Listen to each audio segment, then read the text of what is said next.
Morning, welcome to Teens Kitchen Secrets. ഇന്ന് ചക്ക കൊണ്ടൊരു അടയാണ് ഇന്നുണ്ടാക്കുന്നത്. ഇത് ഞാൻ ചക്ക മിക്സിയുടെ ചെറിയ ബൗളില്ലേ അതിലിട്ട് ഒന്ന് ക്രഷ് ചെയ്ത് ഒന്ന് ശരിക്കും അരിഞ്ഞു. കാരണം എന്താണെന്ന് വെച്ചാൽ ചക്ക തന്നെ 2 ടൈപ്പ് ഉണ്ട്, വരിക്കച്ചക്കയും കൂഴച്ചക്കയും. ഇത് കൂഴച്ചക്കയാണ്. കൂഴച്ചക്കയ്ക്ക് വല്ലാതെ നാരുകൾ കൂടുതലുണ്ട്. അപ്പം നമുക്കത് കഴിക്കുമ്പോൾ ഇച്ചിരി ബുദ്ധിമുട്ടുണ്ടാകാതിരിക്കാനാണ് മിക്സിയുടെ ജാറിലിട്ട് ഞാനൊന്ന് അടിച്ചത്. അന്നേരം ഉണ്ടല്ലോ ഇതിനകത്ത് അത്രയും നാരൊന്നും വരത്തില്ല, അതെല്ലാം അങ്ങ് കട്ടായി അങ്ങനത്തെ ഒരു പ്രശ്നമേ വരത്തില്ല കേട്ടോ. ഇത് ഇതുപോലെ ഒന്ന് അരച്ചെടുക്കണേ. പിന്നെ നമുക്ക് വേണ്ടത് ശർക്കരപ്പാനിയാണ്. ഇത് ഞാൻ ശർക്കര വെള്ളത്തിലിട്ട് ഒന്ന് തിളപ്പിച്ച് അത് ഉരുക്കിയെടുക്കുമല്ലോ. ഉരുക്കിയെടുത്ത് അരിച്ചെടുത്തത്. അതിൻ്റെ അടിയിൽ വല്ല ചെറിയ നാരോ ചിലപ്പം മണ്ണോ വല്ലതും ഉണ്ടോയെന്ന് നമുക്കറിയത്തില്ല. അപ്പോൾ അങ്ങനെ ഞാൻ അരിച്ചെടുത്ത് വെച്ചേക്കുന്നതാണ്. പിന്നെ നമുക്ക് കുറച്ച് തേങ്ങ, പിന്നെ ഞാൻ റവയാണ് ഇതിനകത്ത് ഇടുന്നത്. റവ ഇടുമ്പോൾ ഭയങ്കര സോഫ്റ്റാണ്. ഇത് അരിപ്പൊടി ഇട്ടാണ് സാധാരണ ചെയ്യുന്നത്, പക്ഷെ ഞാൻ റവ ഇട്ട് ചെയ്ത് നോക്കിയപ്പോൾ ഭയങ്കര സോഫ്റ്റാണ് കേട്ടോ. മറ്റേ അരിപ്പൊടി ഇട്ട് ചെയ്യുന്നതിനെക്കാട്ടി നമുക്ക് ഒത്തിരി ഇഷ്ടപ്പെടും. എനിക്കൊക്കെ ഒത്തിരി ഇഷ്ടപ്പെട്ടു. അതുകൊണ്ടാണ് ഞാൻ അരിപ്പൊടി ഇട്ട് ചെയ്യത്തില്ല, ഞാൻ റവ ഇട്ടാണ് ചെയ്യുന്നത്. പിന്നെ നമുക്ക് വേണ്ടത് ഒരു 2-3 ഏലക്ക പൊടിച്ച് വെച്ചേക്കുന്നത്. ഇനിയിപ്പം നമുക്ക് ഈ ചക്കയ്ക്കകത്തോട്ട് ആദ്യം ഈ ശർക്കരപ്പാനി അങ്ങ് ഒഴിക്കണം. ശർക്കരപ്പാനി ഒഴിച്ചിട്ട് ഇത് നന്നായിട്ടൊന്ന് മിക്സാക്കണേ.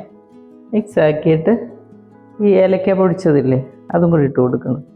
ഏലക്ക പൊടിച്ചിടുന്നത് നല്ലൊരു മണത്തിനും ഒരു രുചിക്കും വേണ്ടിയാണ്. എന്നിട്ട് ഈ തേങ്ങ, ഇതിനകത്തൊരു സ്വല്പം ഉപ്പും കൂടി ഇട്ട് കൊടുക്കണേ. മധുരമാണേലും അതിൻ്റെ കൂട്ടത്തിൽ ഒരു സ്വല്പം ഉപ്പും കൂടെ ചേരുമ്പോഴാണ് അതിൻ്റെ ശരിക്കുള്ള ആ ഒരു ടേസ്റ്റ് വരുന്നത്. ഇനി ഇതിലേക്ക് നമുക്ക് ആവശ്യത്തിന് ഈ റവ കുറേശ്ശെ ഇട്ടിട്ട് നമ്മൾ ഇളക്കി നോക്കണം. ഇതൊന്ന് അട ഉണ്ടാക്കാനായിട്ട് നമുക്ക് പരത്തക്ക രീതിയിലാകുന്നിടം വരെയാണ് അതിൻ്റെ റവ ഇട്ട് കൊടുക്കേണ്ടത്.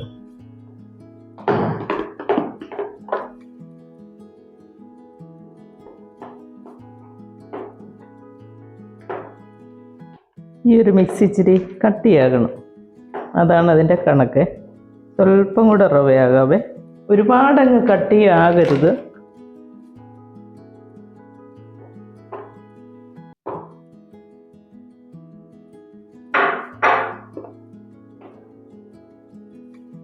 ഇതിനകത്ത് നമ്മൾ വേറെ ഒരു വെള്ളമോ ഒന്നും ചേർക്കത്തില്ല. ആ ശർക്കരയുടെ ആ പാനിക്കകത്തോട്ടാണ് നമ്മൾ ഈ റവ ചേർത്ത് കൊടുക്കുന്നത്. അല്ലാതെ വെള്ളം വേറെ ഒന്നും എടുത്തൊഴിക്കുകയോ ഒന്നും ചെയ്യരുത്. ഇനി ഒരു 2 മിനിറ്റ് നമുക്കിതൊന്ന് അടച്ചു വെക്കാവേ. നമ്മളിവിടെ ഇത് അടച്ചു വെച്ചിട്ട് ഒരു 2 മിനിറ്റായി.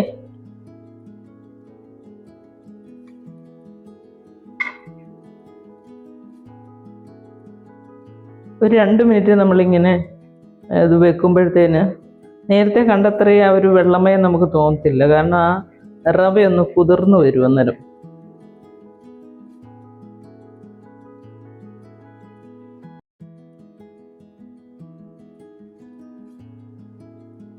വരിക്കച്ചക്ക കൊണ്ടും ഇത് ഉണ്ടാക്കും കേട്ടോ.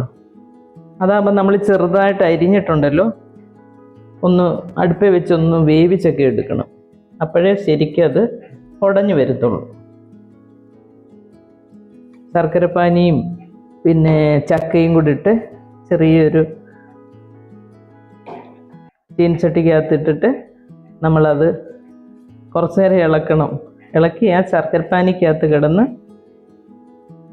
ഇത് വെന്ത് നല്ല പോലെ ഉടഞ്ഞു വരും. അന്നേരമാണ് നമ്മൾ ഇതുപോലെ അട ഉണ്ടാക്കുന്നത്. ഇതുപോലെ അടയോ അല്ലെങ്കിൽ ഈ കുമ്പിളുണ്ടാക്കുന്ന ഇലയില്ലേ അതിനകത്ത് വെച്ചിട്ട് കുമ്പിളപ്പം ഉണ്ടാക്കാം. ഇനി ഇതെല്ലാം ഒന്നിങ്ങനെ ആക്കിയെടുക്കാവേ.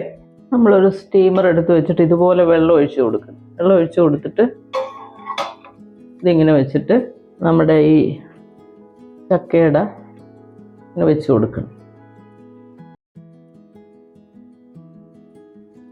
വളരെ ടേസ്റ്റി ആയിട്ടുള്ള ഒരു ചക്കയുടെ ആകട്ടോ. നിങ്ങൾക്ക് എല്ലാവർക്കും ഇഷ്ടപ്പെടും. ഇത് അരിമാവ് വെക്കുന്ന പോലല്ല, ഇത് വളരെ സോഫ്റ്റ്. അതുകൊണ്ട് തന്നെ കഴിക്കാൻ ഒത്തിരി ഇഷ്ടമാവുമേ.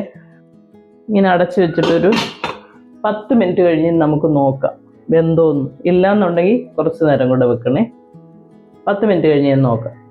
ഞാനിവിടെ ഇത് അടച്ചു വെച്ച് വേവിക്കാൻ തുടങ്ങിയിട്ട് 12 മിനിറ്റ് ആയേ. ഞാൻ 10 മിനിറ്റ് ആയപ്പോൾ ഒന്ന് നോക്കിയപ്പോൾ ഒരു സ്വല്പം കൂടെ വേവാനുണ്ടായിരുന്നു. അതുകൊണ്ട് ഞാൻ 2 മിനിറ്റും കൂടെ വേവിച്ചിട്ട് നിങ്ങളെ കാണിക്കാമെന്ന് വിചാരിച്ചു. എന്താ കണ്ടോ, നന്നായിട്ട് വെന്ത് കിട്ടിയിട്ടുണ്ട്. ഇനി നമുക്ക് ഗ്യാസ് അങ്ങ് ഓഫ് ചെയ്തേക്കാം. നമ്മുടെ ചക്കയുടെ ഇവിടെ റെഡി ആയിട്ടുണ്ട്. നന്നായിട്ട് വെന്ത് നല്ല ഭംഗിയായിട്ട് വെന്ത് കിട്ടിയിട്ടുണ്ട്. ഇത് എല്ലാവർക്കും ഇഷ്ടമാവും. കുട്ടികൾക്കും മധുരമൊക്കെ ഉള്ളതുകൊണ്ട് കുട്ടികൾക്കും, പിന്നെ ഈ ചക്കയുടെ എന്നൊക്കെ പറഞ്ഞാൽ ഇഷ്ടമില്ലാത്ത ആരുമില്ല. നമ്മൾ ഈ റവയും കൂടി ഇട്ടുകൊണ്ട് നല്ല സോഫ്റ്റ് ആയിരിക്കുമേ. പിന്നെ ഡയബറ്റിക് പേഷ്യൻസ് കഴിക്കരുത് കേട്ടോ. കാരണം എന്താണെന്ന് വെച്ചാൽ പഴുത്ത ചക്ക തന്നെ അവർക്ക് കഴിക്കരുതെന്നാണ് പറയുന്നത്. ഒരുപാട് മധുരം ഉള്ളതുകൊണ്ട് ചക്ക കഴിക്കരുത്, മാമ്പഴം കഴിക്കരുത് എന്നൊക്കെ പറയത്തില്ലേ. ബാക്കിയുള്ള ഈ ഫ്രൂട്ട്സ് ഐറ്റംസ്, പേരയ്ക്ക അങ്ങനെയുള്ള സാധനങ്ങളൊക്കെ ആണെങ്കിൽ അവർക്ക് കഴിക്കുന്നതിന് കുഴപ്പമില്ല. പക്ഷേ മാമ്പഴവും ചക്കപ്പഴവും ഡയബറ്റിക് പേഷ്യൻസ് കഴിക്കരുത്. കാര്യം നല്ല ഫൈബറൊക്കെ ഉള്ള ഒരു ഫ്രൂട്ടായത്, പക്ഷെ അത്രയും മധുരം ബുദ്ധിമുട്ടാണ്. അതേസമയം പച്ചച്ചക്ക അവർക്ക് ഭയങ്കര നല്ലതാണ് ഹെൽത്തിന്. അപ്പം ഇത് ഒഴിവാക്കുക. പിന്നെ ഭയങ്കര ഇഷ്ടമുള്ളവരാണ് ഒരു ഹാഫ് വല്ലോ കഴിക്കുക. കഴിച്ചിട്ട് വേറെ എന്തെങ്കിലും കഴിക്കാതിരിക്കുക. അന്നേരം പിന്നെ അതങ്ങ് മാനേജ് ചെയ്ത് പൊക്കോളും കേട്ടോ. അപ്പോൾ ഇതെല്ലാവരും ഒന്ന് ട്രൈ ചെയ്യുക. നിങ്ങൾക്ക് എല്ലാവർക്കും ഇഷ്ടമാകും. എൻ്റെ ചാനൽ ഇഷ്ടമാവുകയാണെങ്കിൽ എല്ലാവരും ഒന്ന് ലൈക്ക് ചെയ്യുകയും ഷെയർ ചെയ്യുകയും സബ്സ്ക്രൈബ് ചെയ്യുകയും ചെയ്യണേ. അടുത്തൊരു വീഡിയോ ആയിട്ട് നമുക്ക് അടുത്ത ദിവസം കാണാം. Thank you.